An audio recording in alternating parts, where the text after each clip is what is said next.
Welcome back to my channel classic fashion boutique. मैं आज आपको उन अभ्यर्थियों का पेमेंट बताने जा रहा हूं जो पीजीटी के रूप में सेवा देने के लिए तत्पर हैं। अभी अभी पीजीटी की भर्ती पूरी हुई है।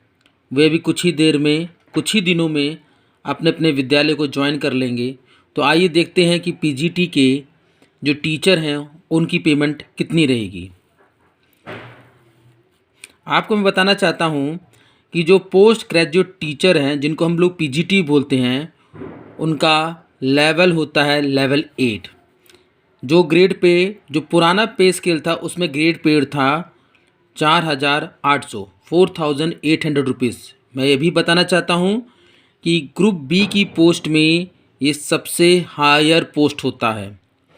इसके बाद 5,400 का जो ग्रेड पे होता है वो क्लास 1 गेस्टेड ऑफिसर का पोस्ट होता है। तो यानी समझ लेना चाहिए कि ग्रुप बी में ये सबसे हायर ग्रेड पे का पोस्ट होता है। तो आप देखिए, जो पीजीटी टीचरों का जो बेसिक सैलरी है 7th पे कमीशन के बाद वो है 47,600। अब फिर मैं बता देना चाहता हूँ कि हम पूरे क्षेत्र को 3 भागों में विभाजित करेंगे। एक महानगर जिसको हम लोग बिग सिटी कहते हैं, जैसे आप देख लीजिए प्रयागराज हुआ, वाराणसी हुआ, लखनऊ, कानपुर, आगरा, नोएडा। दूसरे वे क्षेत्र होते हैं जो नगर होते हैं, जो उतने विकसित नहीं होते, तहसील क्षेत्र होते हैं, वे सब नगर क्षेत्र में आते हैं। और तीसरा हुआ ग्रामीण क्षेत्र यानी रूरल क्षेत्र। तो मैं आपको तीनों क्षेत्रों के जो पेमेंट है उसके बारे में अलग अलग वीडियो में विस्तार से मैं चर्चा करूंगा। आज मैं आपको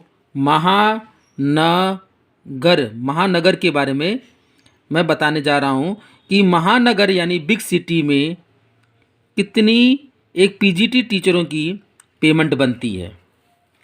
मैं आपको बता देता हूँ, जो बेसिक पे है, जो मूल वेतन है, वो है 47,600। उसके आप देखिए जो डीए है एज ऑन 1 नवंबर 2021, वो आज के समय में डीए है 31%। इसका मतलब ये हुआ कि अब 31% हम लोग निकालते हैं तो है 47,600 का हम 31% निकालते हैं तो आप देखेंगे कि वो होता है 14,756 रुपीज़। यानी 47,600 का 31% डीए हुआ आपका 14,756 रुपीज़। उसके बाद आपको बता देता हूँ, जो महानगर हैं, जो बिग सिटी हैं, वहाँ पर जो एचआरए होता है, हाउटेंस अलाउंस एचआरए, वो होगा 5,520 रुपीज़। फिर आप देखिए जो सीसीए है वो है ₹540। तो टोटल पेमेंट कितना हुआ आप यहाँ पर आके देखिए। टोटल पेमेंट बेसिक पे आपने देख लिया 47,600 रुपीज़। डीए 31% एज ऑन 1 नवंबर। ये 1 नवंबर को बता रहा हूँ। डीए जैसे से बढ़ेगा, डीए का परसेंटेज जैसे जैसे बढ़ेगा आपका डीए बदलता चला जाएगा। तो 1 नवंबर 2021 को डीए मिलेगा आपको 14,756 रुपीज़। आपका एचआरए हुआ 5,520 रुपीज़। सीसीए हुआ आपका 540 रुपीज़। तो टोटल करेंगे तो हुआ 68,416 रुपीज़। आगे आप देखिए कि बहुत सारे लोग अपने बेहतर भविष्य के लिए नेशनल पेंशन स्कीम, जिसको हम एनपीएस कहते हैं, एनपीएस में अपना अकाउंट खुलवाते हैं और उसमें 10% की कटौती करते हैं। तो आइए हम देखते हैं कि 10% कितना होता है। तो मैं आपको बता देता हूँ, वो होता है बेसिक पे प्लस डीए का 10%। आप ये देखिए, तो बेसिक पे कितना है आपका 47,600, आपका DA हुआ 13,919। तो इसको जब हम लोग इनको हम लोग जोड़ेंगे तो आप ये देखेंगे तो वो हुआ 61,519 रुपीज़। अब आप NPS की कटौती को निकालिए।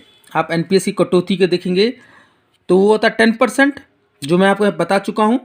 तो हमने 61,519 का 10% निकाला, तो देखिए 61,519 अपॉन 10, तो वह 6,151 रुपीज़ 90 पैसा। इसको और ले लीजिए आप 6,151 रुपीज़। तो कटौती के बाद वेतन भुगतान कितना होगा, तो देखिए कटौती के बाद वेतन भुगतान होगा, ये हमारा एक्चुअल पेमेंट आया था 68,416, उसमें से जो हमने कटौती की वो है 6,151। इसको हम लोग माइनस कर देंगे, घटा देंगे, तो हमारा हुआ 62,265। देखिए अगर आप बिना NPS कटौती के किए हुए कुल वेतन लेते हैं तो वो आपके सैलरी अकाउंट में जाएगा 68,416 रुपीज़। यदि आप NPS की कटौती के बाद कुल वेतन लेते हैं तो वो जाएगा 62,265 रुपीज़। ये आपको मैं विवरण दे रहा हूँ महानगर का।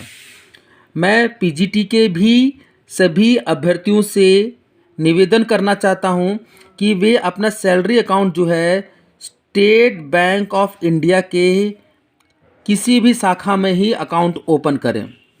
इसके बहुत सारे फ़ायदे हैं।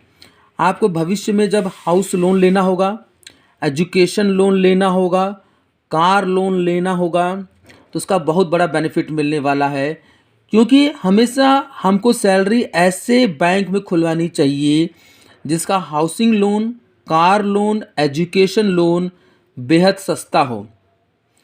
और अगर आप स्टेट बैंक ऑफ इंडिया में अकाउंट खुलवाते हैं तो सैलरी स्लिप लगाने के बाद आपको वहाँ से हाउसिंग लोन हो, चाहे कार लोन हो, चाहे एजुकेशन लोन सुविधाजनक पूर्वक से आपको मिल जाएगा। मैं आपको सेविंग के और भी टिप्स बताऊंगा। पहले मैं PGT के तीनों क्षेत्र के महानगर, नगर और ग्रामीण क्षेत्र में आपको बता दूं कहाँ पर कितने पेमेंट होगा। उसके बाद मैं आपको NPS पे भी मैं एक वीडियो बनाने जा रहा हूँ, PPF अकाउंट पे भी एक वीडियो बनाने जा रहा हूँ, उसके बाद मैं हाउसिंग लोन पे भी एक वीडियो बनाने जा रहा हूँ, कार लोन पे भी एक वीडियो बताने जा रहा हूँ, और एजुकेशन लोन पर भी। तो अगर आपको मेरा चैनल अच्छा लगे तो प्लीज़ इसको शेयर कीजिए, लाइक कीजिए, कमेंट कीजिए, सब्सक्राइब कीजिए। मेरे पास डिमांड आ रही है कि हाउसिंग लोन कैसे लिया जाता है, PPF अकाउंट कैसे खोला जाता है, इसके बारे में वीडियो बताइए। मैं जल्दी ही ऐसी वीडियो बहुत जल्दी ही अपलोड करने वाला हूँ।